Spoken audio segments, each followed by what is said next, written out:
Hi class, our chapter covers Earth's fresh water. I hope you enjoy this lesson and information.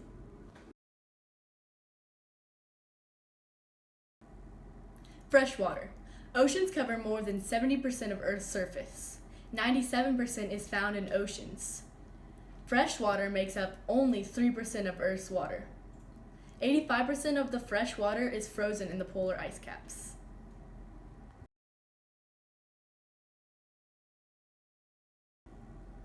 One of the most important lessons in our book is the hydrologic cycle, known as water cycle.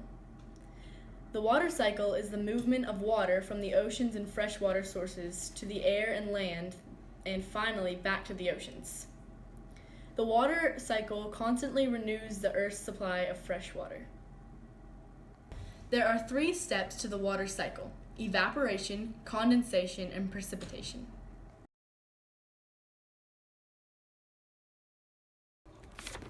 The water cycle. Most of the fresh water on Earth's surface is found in moving and in standing water. Rivers, streams, and springs are moving water.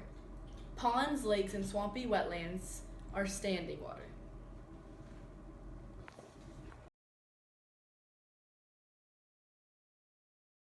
Go. One quick definition before we start the process. Water vapor. When water evaporates from the ocean, it leaves the salts behind. Water vapor is made of fresh water only.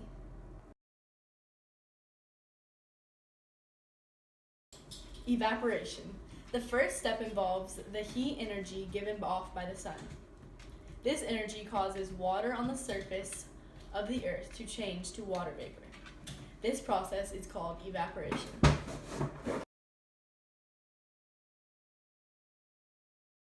Condensation. The second step is condensation. Condensation is a process by which water vapor changes back into liquid. For a condensation to occur, the water vapor must be cooled. This happens when the warm air close to the surface off of the earth rises. As it moves farther from the earth, it cools. Cool air holds less vapor and it condenses into droplets of water known as clouds. Precipitation. The third step is precipitation.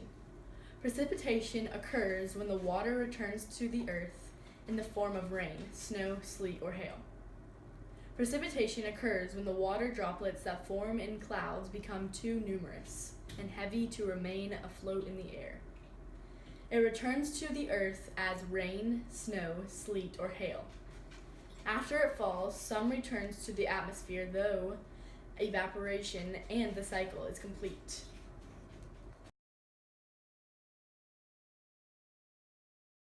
The following information deals with where fresh water is stored on Earth. Glaciers. Glaciers form in very cold areas. Glaciers hold 2% of fresh water.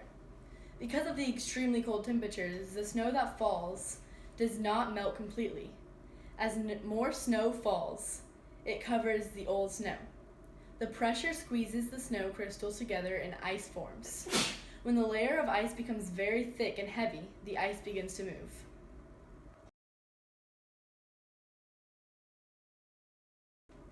Next, groundwater. Some of the water that falls as precipitation may run off into land, ponds, streams, river, or oceans. Some may soak into the ground and become groundwater. At some point, the groundwater flows underground to the oceans. With groundwater, there is more fresh water below the surface of the land than in all the lakes and reservoirs on the Earth's surface. Groundwater moves slowly downward through the pores in the rocks and soil. Material through which water can move quickly is described as permeable.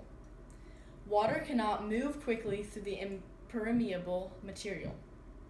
That's not right. Groundwater zone of saturation. Groundwater continues to move downward through the permeable rock and soil until it reaches the impermeable layer. This underground zone in which all the pores are filled with water is called the zone of saturation.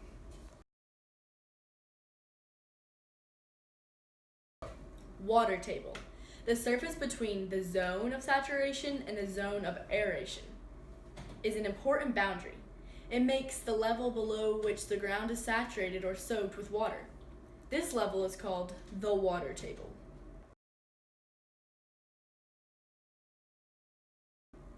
Zone of aeration. Above the water-filled zone, the ground is not as wet. Pores in the soil and rocks are filled mostly with air. This drier region in which the pores are filled mostly with air is called the zone of aeration.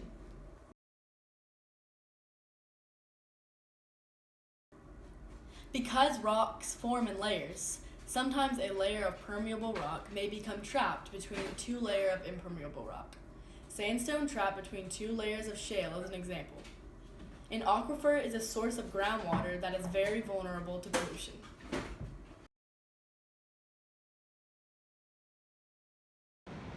Running water. Rivers and streams are important sources of fresh water. Many towns and cities build near rivers and streams. The water is used to irrigate crops, generate electricity, drinking water, and other household purposes. Rivers are also used for recreational purposes. Rivers have been used to remove waste. Many rivers are sources of fresh water. The amount of water in a river and the speed at which the water flows affect the usefulness of a river as a source. Rivers that move quickly carry more water. They also carry a lot of soil, pebbles, and sediments. Slow-moving rivers appear more clear.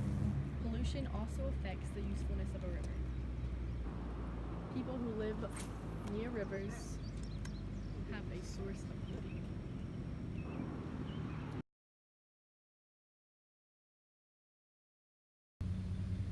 Standing water.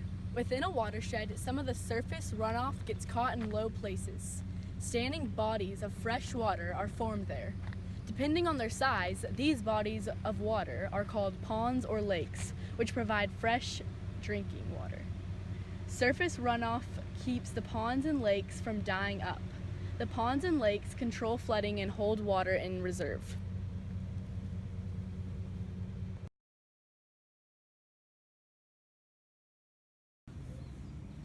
Surface runoff. Rain and melted snow that do not evaporate or soak into the soil flow into rivers and streams. The water that enters a river or a stream after a heavy rain or spring thaw is called a surface runoff.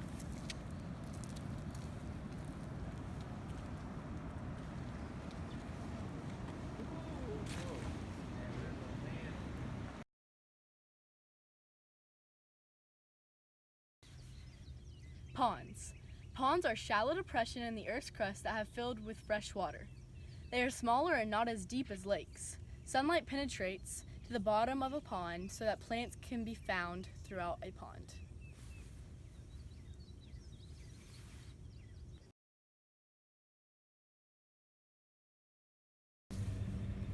Lakes. Lakes are usually large, deep depressions in the Earth's crust that have filled with fresh water. Rain, melting snow, and water from springs and rivers fill these depressions. A lake is sometimes formed when there is a natural blockage of a river or stream. Lakes are usually found at high altitudes where glaciers were once present.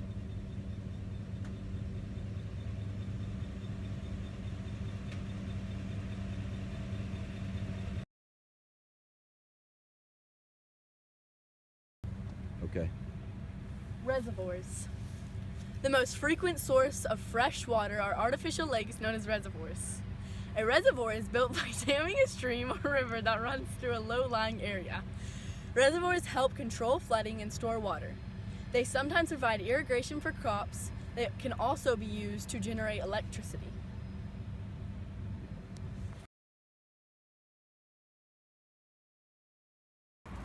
Augusta cleans its wastewater.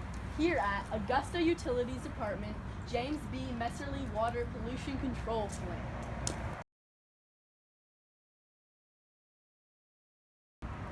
Quality of water. Water is necessary to all life on Earth.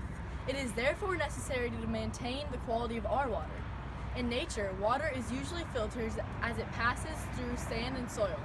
Because so many different substances can dissolve in water, it is becoming more and more polluted.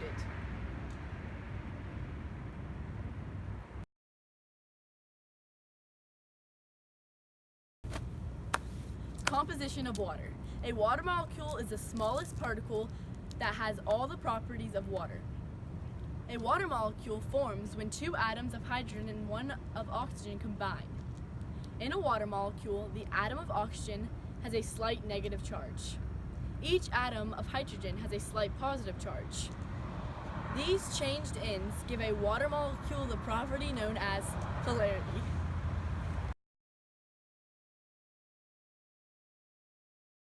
Pollution of water. Water pollution limits the amounts and kinds of wildlife that can live in water. It also affects drinking water supplies. It destroys recreational areas. Nitrates and phosphates from fertilizers pollute groundwater. They must be removed before the water can be used for drinking or swimming. The federal laws prevent industries from dumping certain chemical wastes.